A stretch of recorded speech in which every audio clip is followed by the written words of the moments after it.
Bismillahirrahmanirrahim. Selamat pagi rekan-rekan mahasiswa. Kita bertemu kembali dalam rangka perkuliahan kita ya di mata kuliah hukum dagang dan bisnis. Pada materi kita pagi ini kita akan membahas tentang hukum ketenagakerjaan. Rekan-rekan mahasiswa, kalau kita bicara tentang hukum ketenagakerjaan, maka kita akan bicara tentang keunikan hukum ketenagakerjaan ini. Karena memang hukum ini mempunyai dampak yang luas, ya, dapat dilihat dari beberapa perspektif hukum-hukum yang lain. Ya, misalnya hukum perdata, kan ada nilai-nilai keperdataannya di situ antara memberi kerja dan buruh atau penerima kerja. Demikian juga di dalam hukum ketenagakerjaan ini adanya campur tangan pemerintah ya di dalam uh, mengatur regulasi ya dan memutuskan berkaitan dengan perselisihan-perselisihan ketenagakerjaan ya. Demikian juga ada sanksi-sanksi yang di dalam ruang lingkup hukum pidana ya. Jadi kita coba membahas ya lebih dalam tentang hukum ketenagakerjaan ini ya. Pertama-tama kita harus memahami dulu apa itu hukum ketenagakerjaan ya. Jadi para ahli ya atau profesional di bidang industri ya dalam ruang lingkup hukum ketenagakerjaan tentunya banyak memberikan batasan ya tentang hukum ketenagakerjaan. Kita coba mengambil beberapa pendapat ya. Ini misalnya Sutikno, hukum ketenagakerjaan ya adalah sekumpulan norma hukum yang mengatur hubungan kerja antara seseorang yang dititipkan di bawah pimpinan orang lain dengan syarat-syarat yang langsung berhubungan dengan hubungan kerja itu ya. Beberapa pendapat lain juga kita lihat misalnya ya ahli daripada hukum ketenagakerjaan. Kita coba ambil pendapat dari Profesor Imam Supomo. Hukum ketenagakerjaan itu adalah ya atau sebagai seperangkat peraturan baik tertulis maupun tidak tertulis yang berkaitan dengan suatu kejadian ketika seorang bekerja untuk orang lain secara formal dengan menerima upah tertentu ya. Jadi ada lebih dalam lagi di sini ya. Jadi ada perintah, kemudian ada menerima upah ya. Karena memang di Undang-Undang Ketenagakerjaan juga mencantumkan ruang lingkup itu ya.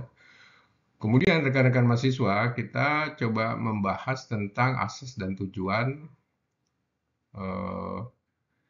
dan para pihak pada hukum ketenagakerjaan. Tentunya asas dari hukum hukum ketenagakerjaan ini ya tentunya berkaitan dengan bagaimana membangun masyarakat seoptimal mungkin pada suatu tingkat kesejahteraan yang lebih baik ya. Tentunya di dalam prakteknya hukum ketenagakerjaan itu memberikan sesuatu sesuatu arah baik kepada pemerintah, baik kepada pengusaha maupun kepada pekerja untuk bisa memaksimalkan seluruh seluruh kemampuan yang ada, seluruh kesempatan yang ada sehingga dengan aturan yang ada tersebut membuat tingkat kesejahteraan masyarakat dalam arti tenaga kerja itu bisa lebih optimal ya. Memang dalam beberapa hal ya kita menjumpai beberapa praktek-praktek di dalam hukum apa namanya di dalam hubungan kerja itu tidak selalu mulus ya, tidak selalu baik ya. Ada pola-pola apa pengusaha yang me- apa namanya menekan buruh ya. Eh, tapi berkaitan dengan undang-undang ketenaga kerjaan ya sebenarnya kalau dijalankan dengan baik semuanya tidak akan terjadi yang berkaitan dengan mengabaikan hak-hak daripada tenaga kerja ya.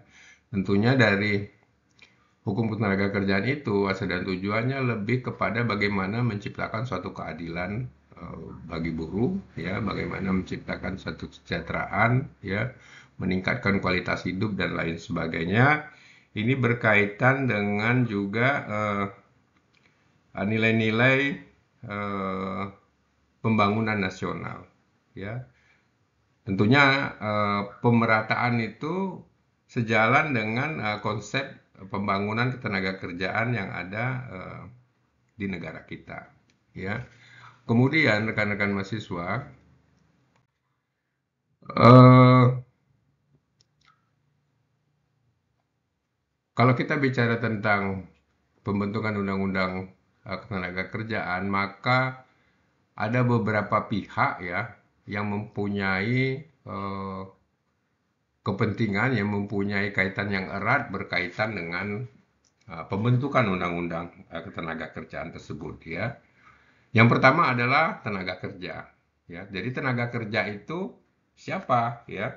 Artinya apa pengertian tenaga kerja itu? Maka Undang-Undang Nomor 13 Tahun 2003 ya di pasal 1 angka 2. Jadi tenaga kerja itu ya eh, setiap orang yang mampu melakukan pekerjaan produktif untuk menghasilkan barang dan jasa ya eh, untuk memenuhi kebutuhan pribadi dan eh, persyaratan masyarakat ya, kebutuhan masyarakat. Jadi itu yang dimaksud dengan tenaga kerjaan. Kemudian kalau kita melihat pengertian pengusaha ya, pengusaha itu adalah kalau menurut pasal 1 ayat 5 ya Undang-Undang Nomor 13 tahun 2003. Jadi pengusaha itu adalah orang atau persekutuan atau badan hukum lainnya ya yang menjalankan usahanya sendiri. Itu yang pertama. Yang kedua, orang atau persekutuan atau organisasi hukum yang menjalankan bisnis yang bukan yang tidak dimiliki oleh mereka tetapi dianggap sebagai pemilik bisnis. Jadi ada bukan pemiliknya tetapi mereka yang menjalankan itu adalah yang bertanggung jawab secara hukum kemudian menjalankan secara operasional daripada badan hukum itu misalnya atau perusahaan itu. Kemudian yang ketiga adalah orang perseorangan atau persekutuan ya atau badan hukum yang berkedudukan di Indonesia mewakili korporasi yang tempat kedudukannya sebagai maksud ya. Jadi menurut undang-undang ini tempat dan kedudukan artinya perusahaan luar yang mempunyai usaha di Indonesia misalnya ya. Dia perusahaan asing yang ada di luar kemudian dia punya cabang di Indonesia kemudian ada eh, orang atau pihak yang menjalankan usaha tersebut ya. Jadi itu termasuk daripada apa yang disebut dengan pengusaha. Kemudian serikat pekerja. Serikat pekerja ini menurut Undang-Undang Serikat Pekerja ya, Undang-Undang Nomor 21 Tahun 2000 ya, adalah organisasi yang dibentuk dari dan oleh pekerja atau buruh ya, baik di dalam perusahaan maupun di luar perusahaan ya. Jadi organisasi tersebut bersifat bebas, terbuka, mandiri, demokrasi dan seterusnya. Jadi eh, sesuai dengan apa undang-undang kita bahwa kemerdekaan berserikat dan berkumpul ya. Maka berkaitan itu di bidang ketenaga kerjaan, buruh diberikan kesempatan untuk berserikat ya, berkaitan dengan membentuk satu organisasi yang disebut dengan serikat pekerja, yang mana serikat pekerja ini tentunya memberikan sebenarnya tujuan memberikan suatu pencerahan kepada buruh ya, pengetahuan dan lain sebagainya, kemudian bisa membangun komunikasi kepada pihak perusahaan atau pengusaha sehingga apa yang menjadi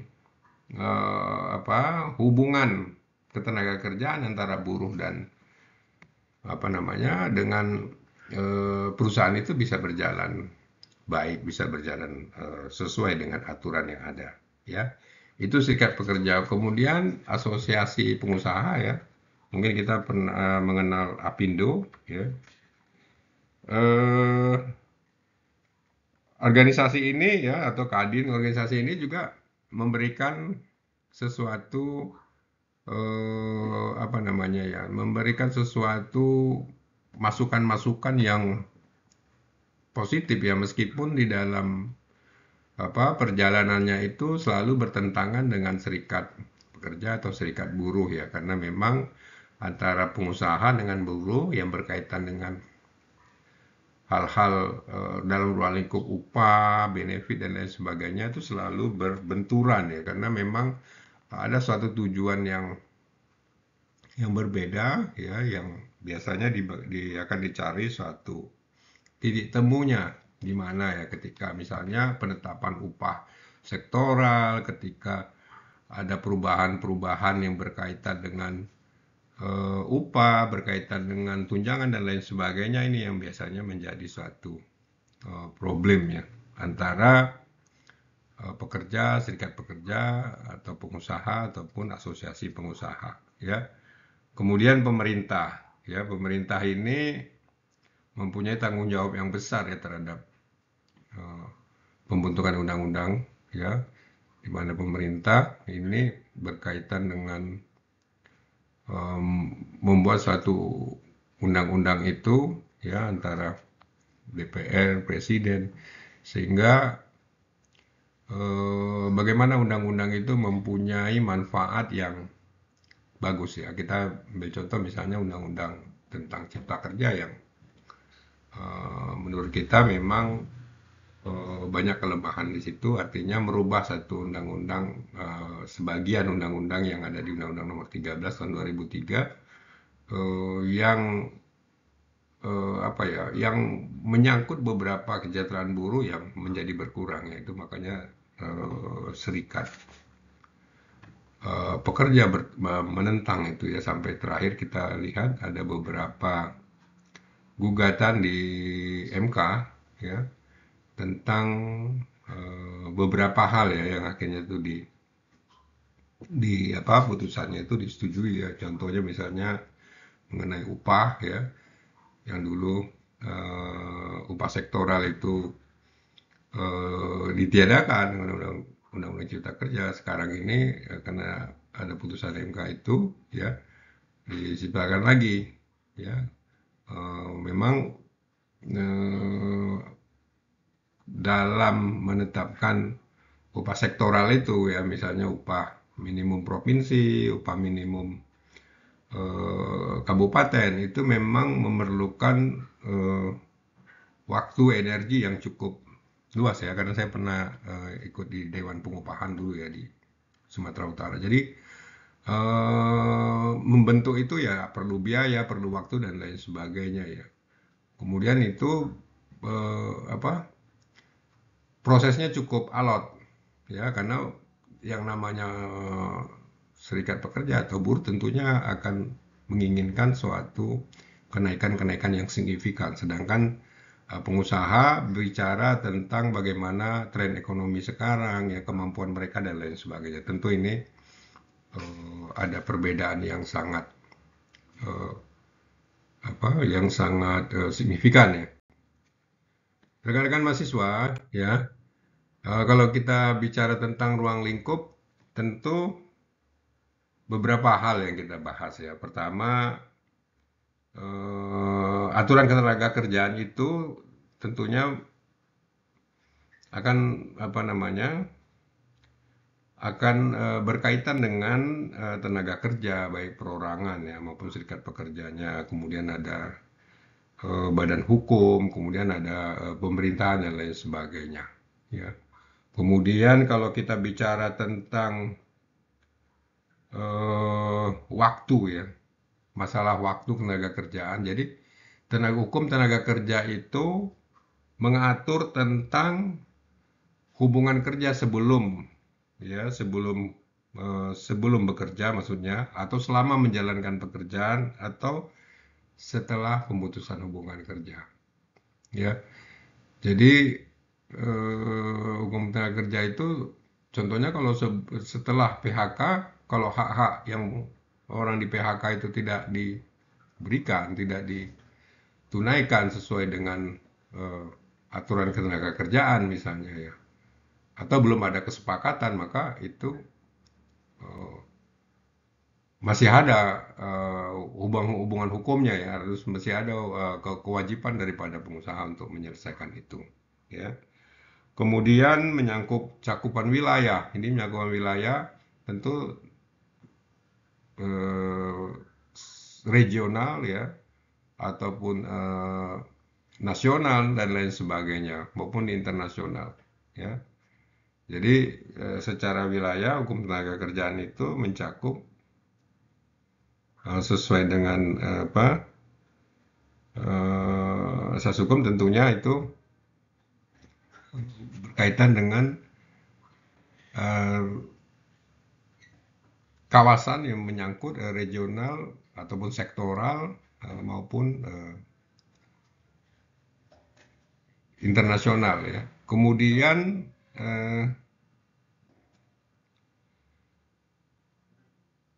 ruang lingkup penerapan ya, tentu ini menyangkut juga contoh-contoh misalnya bagaimana memberdayakan karyawan ya, kemudian mengenai hubungan kerja ya, mengenai BPJS ya, PHK, kemudian keselamatan kerja ya. Itu menyangkut ruang lingkup yang menjadi sasaran daripada aturan ketenaga kerjaan ya. Demikian juga misalnya tentang pemutusan hubungan kerja ya. Apakah PHK itu diselesaikan secara kesepakatan bersama ya antara buruh dan karyawan, ataupun diselesaikan melalui pengadilan hubungan industrial misalnya ya. Itu adalah bagian daripada ruang lingkup hukum ketenaga kerjaan ya. Meskipun masing-masing itu diatur di aturan tersendiri ya di dalam undang-undang yang melingkupi undang-undang ketenaga kerjaan. Rekan-rekan mahasiswa ya, kalau kita melihat sejarah hukum ketenaga kerjaan, maka kita bisa melihat bagaimana hukum ketenaga kerjaan itu sebelum proklamasi ya, kemudian masa pasca proklamasi, dan setelah reformasi ya. Jadi kalau kita melihat bagaimana hukum ketenaga kerjaan di Indonesia sebelum proklamasi, tentu kita bisa lihat bagaimana di zaman masa penjajahan itu adanya perbudakan menggunakan tenaga kerja untuk membangun proyek-proyek atau pekerjaan-pekerjaan dari penjajahan ya, baik di penjajahan masa Belanda, bagaimana dulu adanya perkebunan-perkebunan yang dimiliki pengusaha Belanda ya, apakah pemerintahannya atau perusahaan-perusahaan yang dari Belanda, itu menggunakan tenaga kerja dengan aturan-aturan ya, tentunya kalau kita lihat sejarahnya jauh daripada apa yang diatur di Undang-Undang Ketenaga Kerjaan, karena memang di masa penjajahan ya, hak asasi manusia itu tidak dihargai ya. Kemudian bagaimana juga Jepang menggunakan tenaga kerjanya ya tanpa dibayar, diambil orang dari kampung-kampung untuk dipekerjakan di tempat-tempat tertentu dengan kerja paksa ya. Itu merupakan bagian dari bagaimana wajah daripada aturan ketenagakerjaan di masa penjajahan itu. Kemudian kalau kita lihat pasca proklamasi, kita bisa lihat di masa Presiden Soekarno, Soeharto, ya, setiap masa-masa presiden yang ada ya. Kita ambil contoh misalnya waktu zaman Presiden Soekarno, ya, eh, di masa ini hukum-hukum yang ada di Belanda atau masa penjajahan itu banyak yang diambil ya, banyak yang di take over sesuai dengan asas koordinasi. Kemudian kalau kita lihat di zaman Presiden Soeharto, ya, di masa ini sudah ada ya aturan-aturan ketenagakerjaannya, peraturan Menteri Ketenagakerjaan, tapi memang eh, kalau kita lihat beberapa kasus-kasus yang terjadi itu, ya, misalnya ada pembunuhan aktivis dan lain sebagainya ya di masa itu ya, yang apa membungkam daripada eh, suara-suara daripada penggiat-penggiat dari hak asasi manusia ya dalam ruang lingkup ketenagakerjaan. Kemudian eh, di masa apa namanya presiden-presiden yang lain, tentunya ada perbaikan-perbaikan ya dari masa Abdurrahman Wahid ya. Meskipun di masa itu banyak kasus-kasus hubungan industrial ya yang belum terselesaikan. Kemudian di masa Presiden Megawati ya banyak kasus-kasus yang tidak terselesaikan juga. Banyak hari libur di masa itu. Kemudian di zaman Presiden SBY ini sebenarnya sudah banyak lebih baik ya, beberapa aturan-aturan itu sudah lebih disederhanakan ya, diperbaiki. Kemudian di masa Presiden Jokowi ya terakhir kita lihat ada undang-undang Omnibus Law yang kontroversi ya, yang selalu ditentang oleh buruh karena tidak apa namanya sangat memberatkan bagi buruh ya. Dulu kontrak 2 tahun contohnya, sekarang buruh atau pekerja itu dapat dikontrak 5 tahun ya. Kalau dulu 2 tahun, undang-undang lama 5 tahun. Itu sampai contohnya ya. Jadi melihatnya bahwa ada kemunduran di situ ya, ada hak-hak buruh yang apa yang terabaikan di situ. Karena kan mahasiswa kita apa melanjutkan poin kita selanjutnya, ini kedudukan hukum tenaga kerjaan dengan hukum perdata dan administrasi ya. Jadi beberapa hal dari sisi hukum lain ya bisa dilihat hukum tenaga kerjaan ini.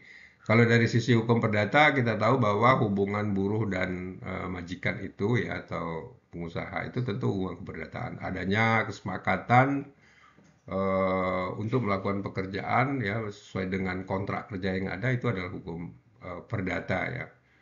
Kemudian kedudukan hukum tenaga kerja di bidang hukum administrasi ini menyangkut ketika terjadi apa namanya dispute ya antara buruh dan pengusaha, maka eh,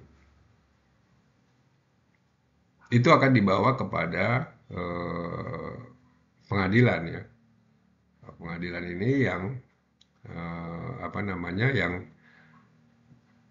nantinya menentukan apakah ada hak-hak yang terabaikan atau sudah sesuai dengan aturannya. Kemudian undang-undang yang dibuat itu oleh pemerintah yang masuk dalam ruang lingkup administrasi, hukum administrasi. Kemudian kedudukan hukum di bidang pidana, ya beberapa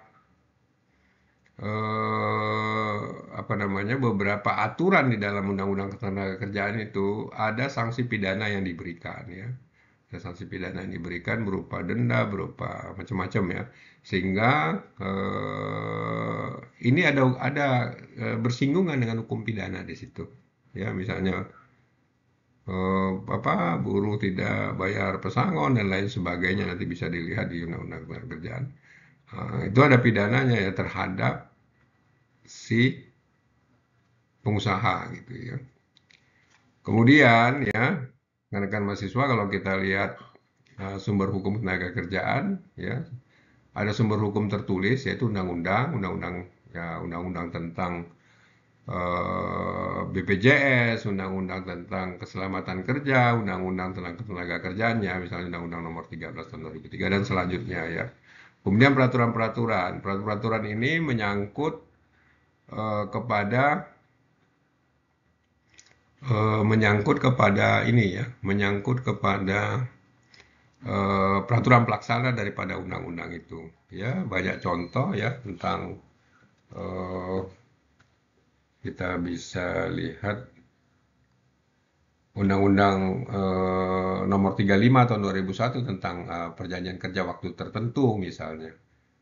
Undang-Undang Nomor 36 tahun 2001 tentang pengupahan dan seterusnya ya. Banyak kita lihat contoh-contoh tentang peraturan pemerintah di situ. Kemudian putusan-putusan pengadilan hubungan industrial ya. Jadi putusan-putusan pengadilan itu menjadi sandaran hukum juga bagi hakim ya yang memeriksa perkara yang mungkin hampir sama ya dengan itu. Kemudian kalau sumber hukum tidak tertulis tentunya ya ada konvensi-konvensi ya yang eh, apa namanya ada traktat konvensi di dunia internasional yang yang diambil oleh hukum di Indonesia ya tentu melalui biasanya itu melalui serikat pekerja ya atau eh, organisasi pekerja dunia ya International Labor Organization ya itu banyak beberapa konvensi-konvensi yang diratifikasi yang menjadi hukum di Indonesia ya. Rekan-rekan mahasiswa mungkin demikian ya untuk materi kita pada kesempatan ini menyangkut hukum ketenagakerjaan. Semoga bermanfaat ya dan dapat dilihat nanti di leksernya untuk dipelajari lebih mendalam ya. Terima kasih. Saya akhiri. Assalamualaikum warahmatullahi wabarakatuh.